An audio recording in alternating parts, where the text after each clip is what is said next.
Lovely বন্ধুরা, আজকে তোমাদের আইসল্যান্ডের শেষ পর্বে আবারও স্বাগত জানাই। আইসল্যান্ডের ডার্ক ফ্যান্টাসি ল্যান্ডস্কেপ হলো ভেস্তাহর্ন। এটা এমন একটা জায়গা যেখানে পাহাড়, সমুদ্র আর কালো বালির মিলনে তৈরি হয়েছে একেবারে সিনেম্যাটিক দৃশ্য। এটা কিন্তু কোনো সাজানো মুভি সেট না।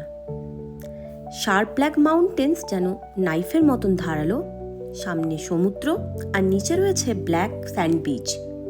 রিফ্লেকশন হলে জলে পুরো পাহাড়টা যেন মিররের মতন দেখায়, পুরো ম্যাজিক্যাল।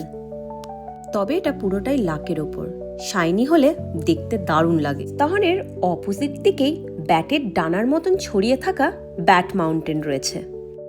এই ভেস্তাহর্নের অপূর্ব দৃশ্য ছেড়ে এবারে আমরা ঢুকে পড়ব আইসল্যান্ডের সিক্রেট ল্যান্ডস্কেপে। সত্যি কথা বলতে আইসল্যান্ড হলো ফুল অফ হিডেন জেমস। খোলা আকাশ, চারিদিকে বিশাল আকৃতির পাহাড়, আর তারই মাঝে এক নিস্তব্ধ পরিবেশ। এরকম দৃশ্য মনে হয় কেউই মিস করতে চায় না। তো আমরা এখন ভাঙা প্লেন দেখতে যাব, তোমাদেরকে দেখাচ্ছি। হ্যাঁ, তোমরা ঠিক শুনেছ, আমরা এখন চলে এসেছি ভাঙা প্লেন দেখতে। অর্থাৎ আমরা এখন এসে পড়েছি সোলহে মাসান্দুরে। গাড়িটাকে একটা ছোট্ট পার্কিং লটে রেখে আমরা হেঁটে যাব ওই ভাঙা প্লেনের উদ্দেশ্যে। আমাদেরকে যেতে হবে 4 কিলোমিটার একদিকে, অর্থাৎ রাউন্ড ট্রিপ হবে 8 কিলোমিটার। যেতে সময় লাগবে 45 থেকে 60 মিনিট হেঁটে। রাস্তাটা দেখতেই পাচ্ছ সমতল ব্ল্যাক স্যান্ড ডেজার্ট, কিছু ছোট পাথরও রয়েছে। ছোট পোলে ট্রেল মার্ক করা আছে। এই ট্রেল ফলো করলেই তোমরা পৌঁছে যাবে ওই প্লেনের দিকে। চারিদিক দেখেই বুঝতে পারছ যে এখানে আশেপাশে কোনো কিছুই নেই, তাই সানস্ক্রিন এবং সানগ্লাস ব্যবহার করবে, কারণ এখানে কিন্তু কোনো শেড নেই। কখনো কখনো বাতাস শক্তিশালী হতে পারে, তাই উইন্ডপ্রুফ জ্যাকেট অবশ্যই ক্যারি করবে, আর আরামদায়ক জুতো, কারণ অনেকটা পথ হাঁটতে হবে। তোমরা যারা এতটা হাঁটা অ্যাভয়েড করতে চাও তারা ওয়েবসাইটে একবার চেক করে নিও। এখানে একটা শাটল সার্ভিসও আছে, যেটা একটা নির্দিষ্ট টাইম পর্যন্ত চলে। এই সোলহে মাসান্দুরের প্লেনটা যেটা দেখতে পাচ্ছ পড়ে আছে, সেটা হলো ইউএস নেভি D3 এয়ারপ্লেন, যেটা 1973 সালে ক্র্যাশ হয়েছিল এবং আইসল্যান্ডের ব্ল্যাক স্যান্ড ডেজার্টে রয়েছে।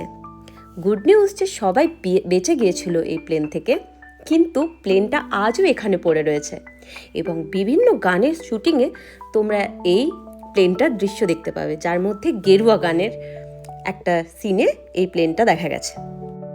এবারে আমরা রওনা দিচ্ছি জিওথার্মাল স্পা, আইসল্যান্ডের most iconic relaxation spot blue লাগুনের উদ্দেশ্যে। জাস্ট একটাই কথা মাথায় আসছে, Iceland truly has everything: adventure, mystery and beauty. আমরা ব্লু লাগুনের পার্কিং স্পটে চলে এসেছি। এটা হলো ফ্রি ফর স্পা ভিজিটার্সের জন্য, আর 1 থেকে 5 মিনিট পার্কিং লট থেকে স্পায় যেতে টাইম লাগে। এই যে চারিপাশে দেখতে পাচ্ছ কালো কালো পাথরের মতন, এগুলো হচ্ছে ব্ল্যাক লাভা রক্স। সামনে যে গ্রিন্দাভিকের আগ্নেয়গিরি রয়েছে, তারই জিওথার্মাল এনার্জি দিয়ে এই জল গরম হয়। এই ব্লু লাগুনের ভিজিটিং টাইম হলো সকাল 8টা থেকে রাত্রি 9টা পর্যন্ত, অ্যান্ড এটাও ডিপেন্ড করে সিজনের ওপর। এই ব্লু লাগুনের এন্ট্রি ফি হলো 80 থেকে 100-র মধ্যে, আর এই সিজনের ওপর ডিপেন্ড করে এর তারতম্যও হতে পারে।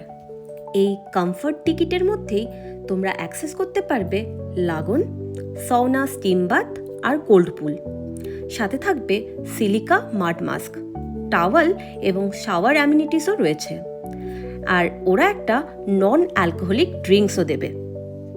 আমরা এই চারিপাশের অ্যাম্বিয়েন্স এবং টার্কোয়াইজ জলের কালার দেখে এতটাই পাগল হয়ে গিয়েছিলাম যে দেখতেই পাচ্ছ মাছগুলোর মতন সারাক্ষণই ভেসে এবং ঝাঁপিয়ে বেড়াচ্ছিলাম জলের মধ্যে। এত সুন্দর জায়গায় এসে ভিডিও করব বলে ফোনটাকেও জামা পরিয়ে নিয়েছিলাম যাতে ফোন নষ্ট না হয়ে যায় জলে পড়ে। ব্লু লাগুনে বেশ অনেকটা সময় কাটিয়ে আমরা এবারে চলে এসেছি রেকিয়াভিক, আইসল্যান্ডের প্রাণকেন্দ্র এবং সবচেয়ে সুন্দর শহর। রেকিয়াভিক হলো আইসল্যান্ডের রাজধানী, ছোট অথচ অনেক সুন্দর, জীবন্ত এবং কালচারাল ফিল্ড। নেচার স্পট দেখে যদি সিটি ভাইবস নাও তাহলে রেকিয়াভিক হবে পারফেক্ট প্ল্যান। এটা হলো রেকিয়াভিকের সবচেয়ে আইকনিক চার্চ। রেকিয়াভিকের মধ্যে সবচেয়ে বড় এবং আইসল্যান্ডের অন্যতম বিখ্যাত চার্চ। দেখতেই পাচ্ছ এই চার্চের বাইরেটা দেখতে পাহাড়ের এবড়ো খেবড়ো চূড়ার মতন। ঠিক তেমনই চার্চের ইন্টেরিয়ারটা অনেক সিম্পল এবং সুন্দর।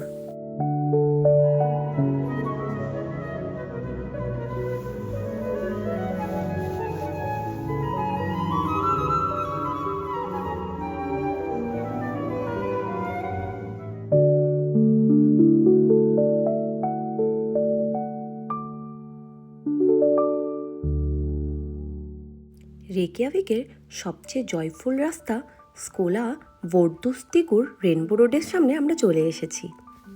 এই রাস্তা শুধু সুন্দর না, এর একটা মিনিং আছে। এটা ইকুয়ালিটি, ডাইভার্সিটি এবং লাভের প্রতীক। রঙিন রেনবো স্ট্রাইপ পুরো রাস্তা জুড়ে রয়েছে, আর তারই দুপাশে রয়েছে কিউট ক্যাফে, বুটিক শপ এবং সুভেনিয়ার স্টোর। তারা রিল শ্যুট করতে চাও সিটির মধ্যে, তাদের জন্য একদম পারফেক্ট স্পট। চার্চের ঠিক অপোজিট দিকেই এই রাস্তাটা রয়েছে।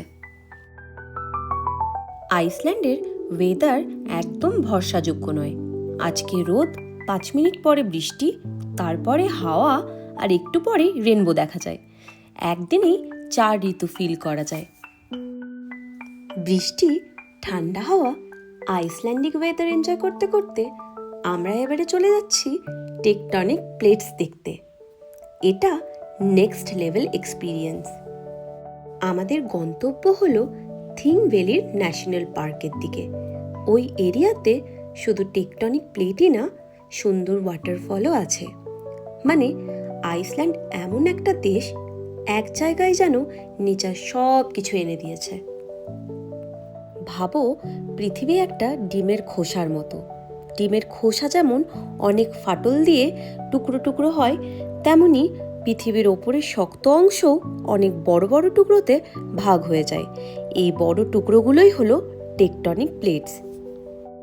আইসল্যান্ড এমন একটা রেয়ার জায়গা যেখানে দুটো মহাদেশীয় প্লেট আলাদা হয়েছে, নর্থ আমেরিকান প্লেট আর ইউরেশিয়ান প্লেট। এটা টেকটনিক প্লেটসের মাঝখানে থাকা ওয়াটারফল। এবার আমাদের নেক্সট গন্তব্যে যাওয়ার পালা। নেক্সট গন্তব্যে যাওয়ার সময় আমরা একটা সুন্দর ওয়াটারফল দেখে দাঁড়িয়ে পড়েছিলাম। এই জলের কালারটা হচ্ছে একদম টার্কোয়াইজ ব্লু। সাধারণত আইসল্যান্ডে নীলচে সবুজ ওয়াটার দেখতে পাওয়া যায়। এই রংটা একদম ম্যাজিক্যাল লাগে, কিন্তু এর পেছনে সায়েন্সও আছে। আমরা পৌঁছে গেছি গেইজার দেখতে। টোকুর গেইজার হলো আইসল্যান্ডের সবচেয়ে ফেমাস ও সবচেয়ে অ্যাক্টিভ গেইজার। এখানে মাটির থেকে নিয়মিতভাবে গরম জল আকাশে এক্সপ্লোশনের মতন উঠে আসে। টোকুর গেইজারের আশেপাশে জলের টেম্পারেচার খুবই বেশি, প্রায় 150 থেকে 250 সেন্টিগ্রেড পর্যন্ত গরম থাকে।